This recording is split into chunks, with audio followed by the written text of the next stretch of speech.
The Lincoln Corsair Grand Touring may not have quite as much power as the regular 2-liter turbocharged engine, but what it does have is way better fuel economy because you can drive fully electric miles. This one is the Grand Touring 302A. It has the 24-way perfect position massage chair seats and most available packages. I think the only ones it's missing are the jet appearance package and the available trailer tow package. In this video, you're going to learn everything you need to know about the Corsair Grand Touring. And I want to answer the question, is the Grand Touring a model that you should even look at? The front end of the Corsair does look pretty nice. There are LED headlamps and lit up at night. Those lamps look really, really good. You know that this is the Grand Touring compared to the regular gas engine because of the Lincoln badge in the front. It's got a beautiful blue highlight. I love it. And then similar to the other trim levels of the Corsair, you're going to find a lot of technology. So the forward sensing system is there, along with a front-facing camera for a full 360 view. So that full 360 cam is going to be available in the Grand Touring trim level. Inside of the Corsair, you're going to find either the 2-liter turbocharged engine or there's this 2.5-liter hybrid instead. Power-wise, the hybrid has 266 horsepower and I think just 155 pound-feet of torque. And I say I think because bafflingly, Lincoln doesn't show the actual torque numbers for the plug-in hybrid. It is absolutely mind-boggling. I don't understand why they don't have that published. But if you go off of the Ford Escape numbers, which has the same setup, then it is 155 pound-feet of torque. I think it's a little bit more, but I'm not going to dyno test it. So we've got to get back up to highway speed. Want to make sure I'm in the sport drive mode. So Excite is what they call it in the Lincoln world. And we'll go in 3, 2, and...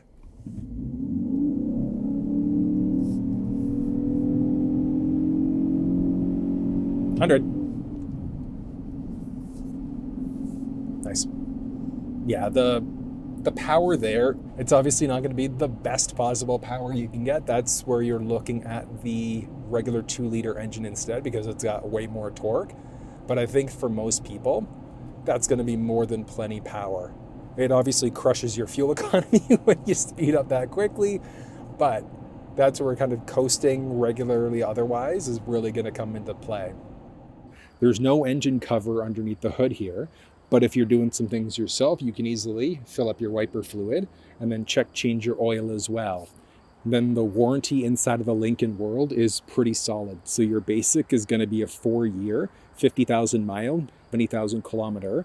The powertrain gets bumped up to an impressive 6-year, 70,000 mile, 110,000 kilometers. And then the hybrid electric components are covered for 8 years, which is pretty solid. Just make sure you take care of your ride, take it in for regularly scheduled maintenance, regular oil changes to get the best possible life out of this vehicle, and also make sure that you keep that manufacturer's warranty active. Pricing for the Grand Touring in Canada starts at around $51,800 versus around $40,009 down in the US. And that pricing is going to go up depending on if you're in the base level Premier, the Reserve, or the Grand Touring, which the Grand Touring is going to be the most expensive model. When you look at the 2024 versus the 2025 models, pricing is identical year over year. But there is one big change and some smaller changes.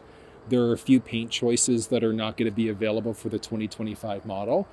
And similar to a lot of other Lincoln vehicles, Park Assist is no longer going to be available. So if you are looking at a Corsair with the Park Assist feature, you're going to have to look at a 23 or a 24 if you want all of the new highlights as well. There are a series of different wheel styles and sizes that are available in the Grand Touring. It is going to be a 19-inch wheel standard, but there is a 20-inch wheel optional as you move up in packages. And when you get that jet appearance package, it's a 20-inch full blacked out wheel instead. But the overall style of Lincoln wheels in general is pretty solid. Charging for the Corsair is done along the driver's side, and it's got support for level 1 and for level 2 charging. It's got a 14.4 kilowatt hour battery, which ends up translating into rear world fully electric mileage, 28 miles or 45 kilometers. And one cool thing is that it can actually charge up 3 different ways.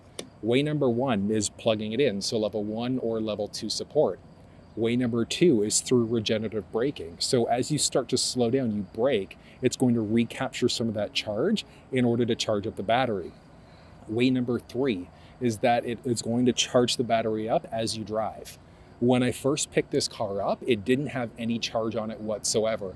But even still, during a 65-kilometer trip, I was able to get a little over 10 kilometers of fully electric driving, which is pretty solid. Now, the question of, do you look at a level 2 charger at home is going to depend on your driving habits.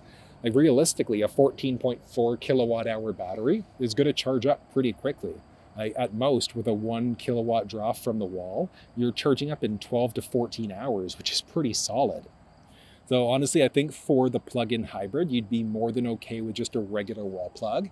But if you're going to be constantly going through multiple trips per day, 30, 40 kilometer trips at a time and circling back home, that's when you should look at a level 2. But outside of that, save yourself some cash, stick with a level 1 instead. The rear end of the Corsair is also pretty simple.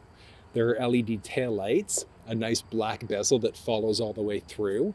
And then tech-wise back here, there's a lot of stuff that you're going to find standard. So you're always going to have the rear park sensing system, the backup camera, along with the rear wiper. The Corsair does have the option for a tow package right from the factory. Towing capacity, doesn't matter if you're in the 2-liter turbocharged engine or the 2.5-liter hybrid, is going to max out at 3,000 pounds.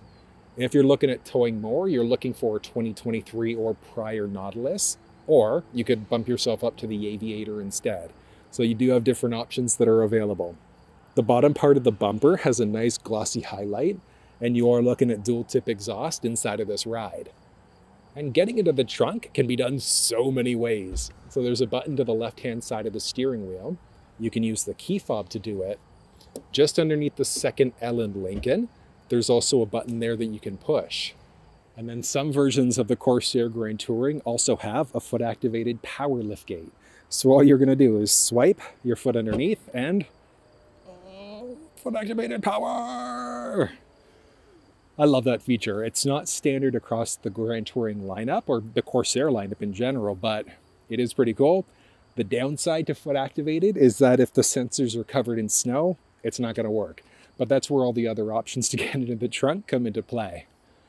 Along the left-hand side, there's a 12-volt power point. And then along the right, there's also releases for the second row seats. But before we get there, there is a little cover here. And underneath that, you're going to find a mini spare tire along with the jack stand. So if you ever pop a tire, puncture a tire, you need to change it out, you could do the work yourself. All of the pieces are there. But one of the nice things about being a Lincoln owner is that you do have access to roadside assistance. And that's good for the same length as the powertrain warranty. So 6 years, 70 mile, 110,000 kilometers. And you call an 800 number, they can help you out with tire changing, fuel delivery, winching services, lockout, and so many other things. So like I said, you could do it yourself or sit back and have somebody do it for you instead. Folding down the second row seats can be done from the trunk area here, but if you don't need to get into the trunk, you can also do it from the second row. But folding them down back here, there are buttons along the side, so the right side there, folding down the left or the right side independently. And it's not a completely flat fold, but if you've got something heavy on there, it's going to push the cushions down. And one really cool thing is that the second row seats can also be slid forwards and backwards. So if you do need to have all 5 seats for people, but you need to have more cargo space, you can push those seats forward if you need to, or slide them forward in order to create a bit more space. And then the cargo measurements that you're looking at, specifically behind the first row, are going from right where the liftgate would close to just in behind that little console armrest between the first row seats. So driver's seat, passenger seat is forwards, backwards, you'd lose or gain a little bit of extra space. You could push the button along the top in order to close, but one thing I love about the foot-activated liftgate, you can also kick in order to close it. Filling up fuel inside of the Corsair can be done just along the driver's side. When you're in the regular gas engine, it's an unlocked cover, but because this is the hybrid, it's locked. So just inside, there's a button you're going to push. And it's just got to do with depressurization. In order to be able to unlock, it is a capless system. And one nice thing about the Lincoln lineup, you get good performance and it just requires 87 octane. So that's the minimum manufacturer's recommendation. It doesn't matter if you're in the hybrid or the regular gas engine.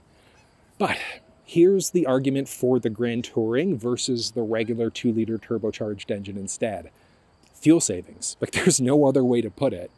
28-mile fully electric range, 45 kilometers is amazing. So if you only travel 30 or 40 kilometers a day or 10, 20 miles a day, the Grand Touring essentially lets you drive for pennies or dollars a day, if that. Because if you aren't gunning it as you drive, you're going to stay in pretty much electric mode the majority of the time. And I've been able to get such good fuel economy inside of this car, because when I'm driving it, I'm like granny driving it. So it's just nice and slow, casual driving instead. Yeah, is it painful driving that way? Like a little bit, but the fuel savings are definitely there. So if you are price conscious, the plug-in hybrid could absolutely be the way that you go. It does cost more, but depending on how much you drive, the fuel savings, if you can save a couple $1,000 a year, might make sense for you.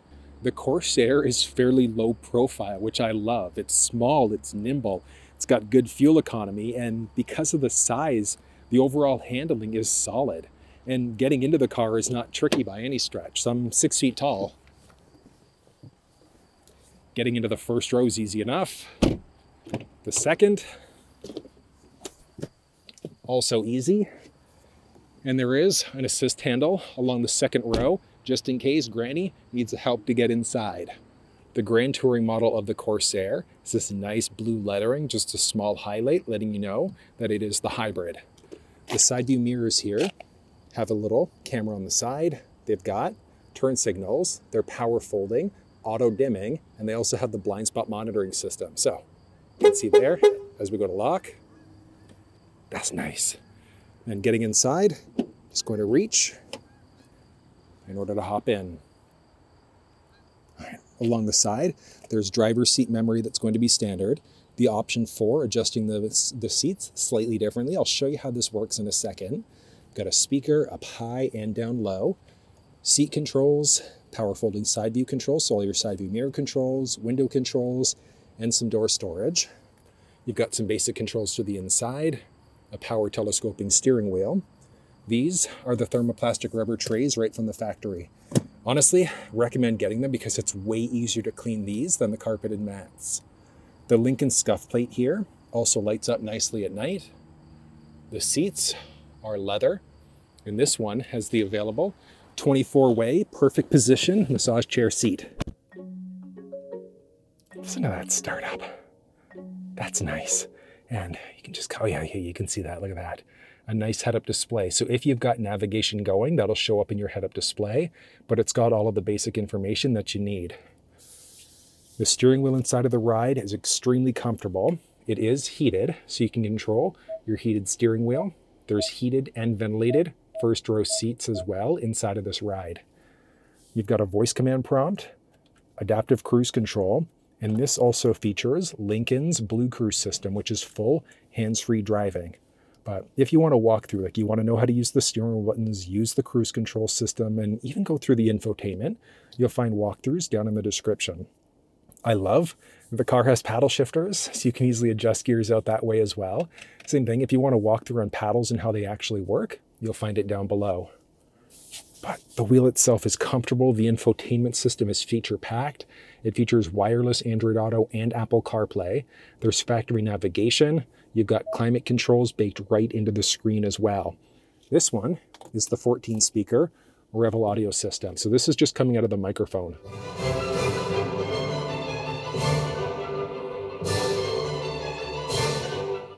The audio inside of this ride is so good. Adjust your sources there. So there's AM, FM, Sirius XM, USB support, things like that. If we go for more like a rock rap type of a song. Get a good job, don't slack off. Wake up every morning, make a good impression. That I wouldn't do. And when you're making money, make sure you don't spend it too soon. The audio inside of this car is so good.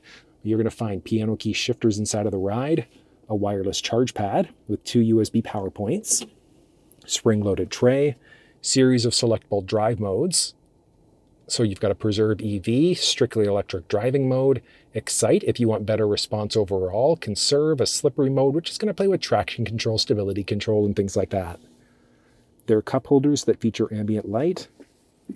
Armrest, it's non-lockable, but it does feature a 12-volt power point. The glove box is fully lockable, and then you've got this nice aluminum applique along the side. You've got a few different styles available from the factory, and you can always do something aftermarket, like a nice 3M wrap if you wanted a different look instead. Up overhead, the rearview mirror is auto-dimming. There's controls for your cabin lights and then for the full panoramic sunroof that you're going to find inside of the ride. So it doesn't fully open up, but it just opens things up so nicely inside of the ride. And the outside profile is so good. There's a sunglasses holder up overhead, a HomeLink system if you've got a garage door opener, a ticket receipt holder on the outside and on the inside. And then this stretches out to block all of the sun that might be hitting your face. Now, looking at spacing inside of the first row, so the seat's as far down as it's going to go and as far back. So as with the seat set up this way, I've got 4-ish inches of headspace, 4.5 inches of space. So I'm 6 feet tall, which means 6'4", you'll probably comfortably be able to sit inside of this ride. Maybe a bit taller if you recline your seat back, but that's solid overall. So you've got, love that. Return your seat back to your position. There's this little guy, so this button, which is going to bring up the option of adjusting your seat even more. So because this one has the 24-way perfect position seats, you can adjust things like your seat side bolsters. You can control each leg cushion, the outside, and things like that. But there's also full massage chair seat capabilities. So you're going on distance trips, you just finished up at the gym, you've got massage chair seats for the first row, so driver passenger side. Not standard, but it is such a cool feature. If you don't have the 24-way perfect position seats, it's just going to be a 10-way adjust. So forwards, backwards, up and down, etc. But solid features in the first row. The second row of the Corsair has speakers along the door there as well, with a little storage up high and down low. The seats inside of the ride are very comfortable. And one thing that I like about the seats here, just in between your legs, so you can slide the seats forwards or backwards. So if you need to create more cargo space, you can. But with the driver's seat set up for myself being 6 feet tall, inside of the second row with the seat set up this way, I've got a good amount of foot space, knee space, and up overhead. It's tight, but there's a lever along the side that you can use to fold the seat down. You can also recline it back. So if you want to kind of ride in style, you've got that available. And that just opens things up even more. So 6'3", I think 6'4", you'll probably comfortably be able to sit inside of the second row of the Corsair. Strictly a 5-seater. So you've got your bench seat in the back, so 3 seats with your 2 seats in the front. There are anchor points down low, tethers in behind the seats, cup holders built right in on top of that. You're going to find little mesh pockets behind both the passenger and the driver's side. Down low, there are a bunch of power points. So there are a total of 4 USB Type-C power points there. There's also basic vent control and buttons for heated seats. And that's strictly for the outboard seats. So the middle seat here is never going to be heated. And the middle seat, there's a little hump.